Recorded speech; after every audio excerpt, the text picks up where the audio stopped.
Akkam jirtu kabajamtoota hordoftoota chaanaalii Oromoo Teek guyyaa har'aa kana immoo appilikeeshina ajaa'iba ta'e tokko qabadhee isiniif dhufeen jira. Innis iskiriin rikoordarii gaarii fi haala bareedaadhaan iskiriinii rikoordii nuuf gochuu danda'u jechuudha. Iskiriinii bilbila keenyaas ta'e. Kanaaf jalqaba gaafa appilikeeshinii kana barbaannu appilikeeshiniin kun Play Store irratti argachuu dandeessu jechuudha. Maqaan isaa X Recorder kan jedhu kanaadha jechuudha. Asirra iskiriinii irratti akkuma agartani X Recorder kan jedhu kanaadha jechuudha. X Recorderii kana buusnee itti fayyadamuudhaaf jalqabaa gara fuula jalqabaa gaafa dhufnu eeyyama nu gaafata. Eeyyama kana kenninee fi bukkee dabarraa jechuudha.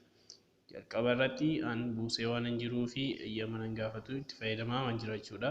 Kanaaf jalqaba irratti gaafa appilikeeshinii kana bannu keessoon isaa kana fakkaata jechuudha. Gaafa bannee ilaallu keessoo isaa bifa kanaan nu fida jechuudha. Kunneen gara gadiitti kan argaman kunneen jechuudha. Kan inni itti fayyadame ittiin iskiriinii rikoordii gochaa turedha jechuudha. Kanaaf appilikeeshinii kana keessa erga seennee booddee asirraa akkaataa itti fayyadamnu hedduu isaa jira jechuudha. Fakkeenyaaf iddoo gara gadii kanarra jechuudha.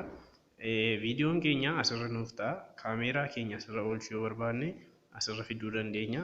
Fakkeenya isinitti agarsiisuudhaaf kaameeraan kun dudduuba akkaataa nuyi itti waraabaa jirru nuuf yookiis nuyi akka mul'annu godhaa jechuudha.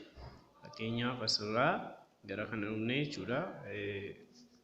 Kaameeraa kana yoo tuqne allow X recorder to take picture and record video kan jedhu jira. Isaan allow yoo gootani saneen booda fuula keessanis mul'isaa rikoordii gochuu dandeessu. Anuma waan hin barbaanneef dudduubatti hin deebi'a jechuudha. Kanaaf kan biraan deebinee asirraa seetingii garagaraa jira. Seetingii kan jedhu jala kanarraa jechuudha. Seetingii iddoo kanarraa argattu. Seetingii kanatti gaafa buutanii resolutionii isaa yookiis kwaalitiin akkaataa itti waraabdan jechuudha. Asirraa amma resolutionii isaa kan inni jiru 720p kanarra yoo kaa'attan gaariidha jechuudha. Orientationii save location kan jedhan kun hedduu isaa jira. Asirraa kan isin barbaachisanii isaan kaan irra kaa'achuu dandeessu jechuudha.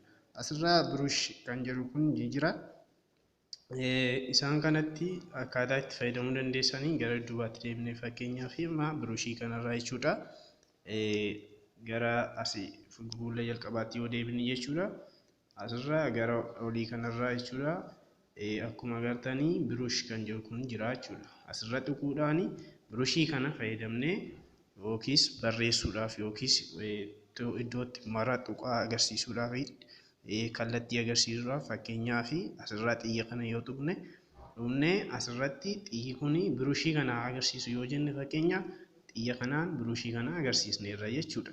Kanneen biraa fakkeenyaaf asirratti bifa geengoo kan qabu kanaallee kanarratti fakkeenyaaf iskiriinshotii kanneen qabu yookiis iddoo iskiriinshotii jedhu kanarratti yoo bifa kana kaa'uu barbaanne akkanatti hordoftoota keenya akkasitti mul'atu yookiis rikoordii yommuu goonu akka inni itti mul'atu gochuu dandeenya jechuudha. Kan biraan asirraa kanneen kana immoo dudduubatti deebinee baballeessuus dandeenya jechuudha. Isaa dudduubatti anduu kan jedhu yookiis bifa anduu kan qabu kanaan jechuudha. Kanaaf asirraa kana fakkaata iskiriinshotii gochuudhaaf asirratti ilaalle iskiriinshotii nu gochuu danda'a jechuudha. Kan biraan asirraa filootingii kan jedhu isuma amma itti fayyadamaa jiru kanaadha jechuudha. Kaameeraa kan jedhu kana isinitti agarsiisee jira. Kan biraan asirraa appilikeeshinii kana keessa gaafa seentanii jechuudha. Edit gochuu dandeessu. Iddoo biraa irratti fakkeenyaaf iddoo kanarraa kan argattan edit kan jettu kan jira.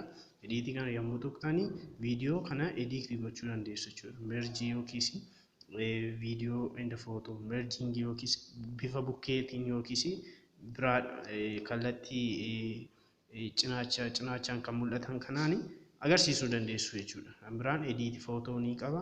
Viidiyoo kompireesii gochuu dandeessu asuma irratti. Kanaaf fakkeenyaaf editii viidiyoo kan jedhu kanatti yoo buutanii viidiyoo isin qabdan sinii fidaa jechuudha. Kanaaf viidiyoo qabdan kana keessaa kan barbaadan fuutanii ediit gochuu dandeessu jechuudha. Kanaatiif dudduubatti deebinee amma kan biraan kan wanti isinitti agarsiisu hin jiru jechuudha. Kanaaf appilikeeshiniin kun immoo X Recorder jettanii Play Store galtanii buufattanii itti fayyadamuu dandeessu jechuudha. Namoonni baay'een record yommuu godhanii kanatti fayyadamu jechuudha. Kanaaf baay'ee kan nama gammachiisudha jechuudha. Appilikeeshinii kanatti fayyadamaa isiniin jira. Kana fakkaata jechuudha. Guyyaa irraa kan qabadhe isinii dhufe. Kanaaf baay'ee itti gammadduudhaan abdii qaba.